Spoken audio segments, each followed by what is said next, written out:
فيا أبناء هذه البلاد رجالا ونساء وكبارا وصغارا وشيبا وشبابا، الزموا جماعتكم وحافظوا على وطنكم دينا ودنيا وإيمانا وأمنا وأرضا وعرضا وألفة وتحفة.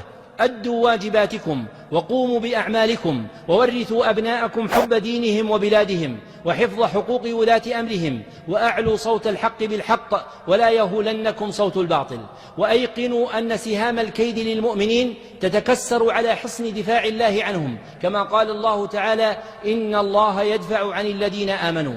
فقوة الإيمان أمان الإنسان والأوطان، فقووا إيمانكم ليدفع الله عنكم ويكبت أعداءكم. شاركوا بلزوم جماعتكم في الإسهام في حفظ المسلمين في جميع بلاد الدنيا، تحقيقا للأخوة الدينية وتوثقة للمقاصد الشرعية، ووفاء بما تمليه روابط الدين واللسان والعرق والجوار. قفوا صفا واحدا في وجه التحديات، وترسموا في حربها حكم الشريعة ونظام الدولة وخطاب العقل، فبذلك تبقى ألفتنا وتقوى لحمتنا وتدفع الفتن وتخلص القلوب من الشقاق والنفاق. واحذروا المسالك العوجاء التي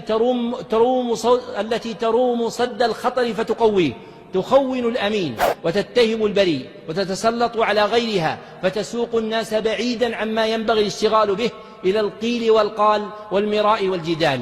إن مسيرتنا دينا ودولة مسيرة امتداد لا مسيرة ارتداد، فمظاهر الإصلاح فينا تنسب إلى أمة سابقة في الرشد، ورثناها عن الآباء وسقيناها بماء الإباء. والبلد الطيب يبقى طيبه بطيب ما فيه من الاعتقادات والأقوال والأعمال، وطيبها الخالص لله على هدي رسوله صلى الله عليه وسلم.